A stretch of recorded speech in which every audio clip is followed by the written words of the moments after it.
Pengembangan Sawalunto menjadi salah satu kota yang berkembang pesat selama periode kolonial Belanda adalah narasi sejarah yang menarik namun tragis. Tersembunyi di antara keindahan landscape Minangkabau, kota ini muncul sebagai pusat pertambangan batu bara terbesar pada zamannya di bawah kepemilikan Belanda.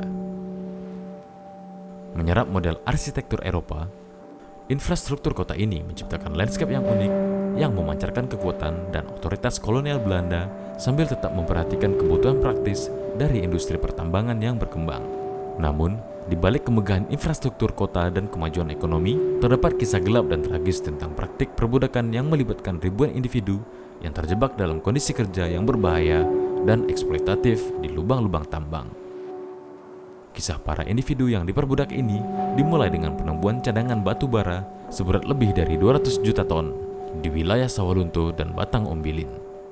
Penemuan cadangan batu bara ini dengan cepat menjadi berita hangat di antara pejabat Belanda. Mereka tentu saja menginginkan Belanda menjadi satu-satunya pemilik emas hitam ini tanpa gangguan dari entitas swasta. Namun, menambang batu bara dan membangun kota membutuhkan banyak tenaga kerja. Belanda yang telah terlibat dalam berbagai perang di berbagai wilayah tidak memiliki banyak uang untuk membayar pekerja seperti biasanya. Oleh karena itu, mereka mencari cara untuk mewujudkan proyek tersebut dengan biaya yang lebih rendah.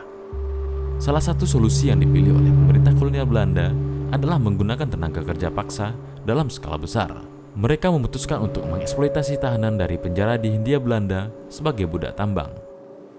Keputusan ini tidak hanya membantu memenuhi kebutuhan akan tenaga kerja yang besar, tetapi juga memberikan solusi terhadap masalah keuangan yang dihadapi oleh pemerintah Belanda pada saat itu.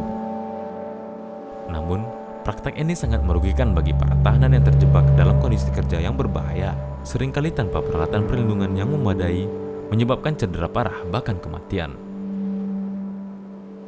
Selain itu, mereka juga menghadapi perlakuan diskriminatif dan tidak diperlakukan sebagai manusia oleh pejabat pemerintah yang bertindak sebagai pengawas para pekerja.